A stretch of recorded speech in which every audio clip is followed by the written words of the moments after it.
திருப்பலி வாசகங்கள் ஜனவரி 21, 2026. பொதுக்காலம் 2ஆம் வாரம் புதன். முதல் வாசகம் சாமுவேல் முதல் நூலிலிருந்து வாசகம். அந்நாள்களில் தாவீது சவுலை நோக்கி, இவன் பொருட்டு யாருடைய இதயமும் கலங்க வேண்டியதில்லை, உம் அடியானாகிய நானே சென்று அந்த பெலிஸ்தியனோடு போரிடுவேன் என்றார். அதற்கு சவுல் தாவீதிடம், இந்த பெலிஸ்தியனை எதிர்த்து போரிட உன்னால் இயலாது, நீயோ இளைஞன், ஆனால் அவனோ தன் இள வயது முதல் போரில் பயிற்சியுள்ளவன் என்றார். மேலும் தாவீது, என்னை சிங்கத்தின் கைக்கும் கரடியின் கைக்கும் தப்புவித்த ஆண்டவர் இந்த பெலிஸ்தியனின் கைக்கும் தப்புவிப்பார் என்றார். அதற்கு சவுல் தாவீதிடம், சென்று வா, ஆண்டவர் உன்னோடு இருப்பார் என்றார். தாவீது தம் கோலைக்கையில் எடுத்துக்கொண்டார். நீரோடையிலிருந்து வழுவழுப்பான 5 கூழாங்கற்களை தேர்ந்தெடுத்து இடையனுக்குரிய தம் பையில் போட்டுக் கொண்டார். தம் கவனைக்கையில் பிடித்துக்கொண்டு பெலிஸ்தியனை நோக்கிச் சென்றார். தன் கேடயம் ஏந்துபவன் முன் செல்ல, அந்த பெலிஸ்தியனும் தாவீதை நோக்கி நடந்து அவரை நெருங்கினான். பெலிஸ்தியன் தாவீதை கூர்ந்து பார்த்து ஏளனம் செய்தான், ஏனெனில் அவன் சிவந்த மேனியும் அழகிய தோற்றமும் உடைய இளைஞனாய் இருந்தான். அப்பெலிஸ்தியன் தாவீதை பார்த்து, நீ கோலுடன் என்னிடம் வர, நான் என்ன நாயா என்று சொல்லி தன் தெய்வங்களின் பெயரால் தாவீதை சபிக்கத் தொடங்கினான்.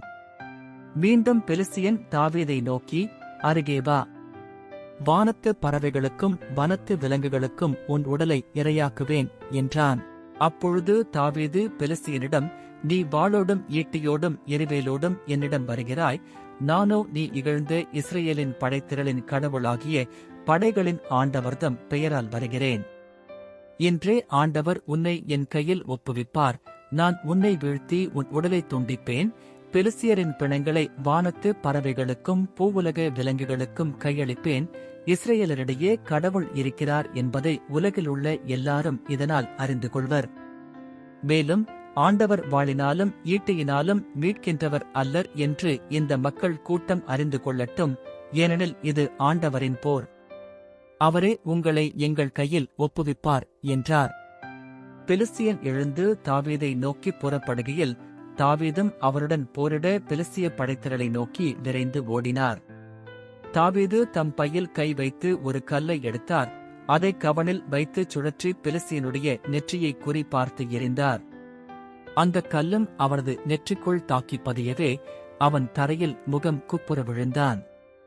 இவ்வாறு தாவீது கையில் வாளேதும் இன்றி கவனம் கல்லும் கொண்டு பெலிஸ்தியன் மீது வெற்றி கொண்டு அவனை வீழ்த்திக் கொன்றார். ஆண்டவரின் அருள்வாக்கு. இறைவா உமக்கு நன்றி. பதிலுரை பாடல். பல்லவி. என் பாறையாகிய ஆண்டவர் போற்றி, போற்றி, என் பாறையாகிய ஆண்டவர் போற்றி, போற்றி. போரிட என் கைகளுக்கு பயிற்சி அளிப்பவர் அவரே, போர் புரிய என் விரல்களை பழக்குபவரும் அவரே. பல்லவி. என் பாறையாகிய ஆண்டவர் போற்றி, போற்றி, என் கற்பாறையும் கோட்டையும் அவரே, எனக்கு பாதுகாப்பாளரும் மீட்பரும் அவரே, என் கேடயமும் புகலிடமும் அவரே, மக்களினத்தாரை எனக்கு கீழ்ப்படுத்துபவர் அவரே. பல்லவி. என் பாறையாகிய ஆண்டவர் போற்றி, போற்றி. இறைவா, நான் உமக்கு புதியதொரு பாடல் பாடுவேன், பதின் நரம்பு வீணையால் உமக்கு புகழ் பாடுவேன். அரசர்களுக்கு வெற்றி அளிப்பவர் நீரே, உம் ஊழியர் தாவீதை கொடிய வாளினின்று தப்புவித்தவரும் நீரே. பல்லவி. என் பாறையாகிய ஆண்டவர் போற்றி, போற்றி. நற்செய்திக்கு முன் வாழ்த்துளி. அல்லேலுயா, அல்லேலுயா. இயேசு விண்ணரசு பற்றிய நற்செய்தியை பறைசாற்றினார். மக்களிடையே இருந்த நோய் நொடிகள் அனைத்தையும் குணமாக்கினார். அல்லேலுயா. நற்செய்தி வாசகம். மார்க்கு எழுதிய தூய நற்செய்தியிலிருந்து வாசகம். இயேசு மீண்டும் தொழுகை கூடத்திற்குள் சென்றார். அங்கே கை சூம்பியவர் ஒருவர் இருந்தார்.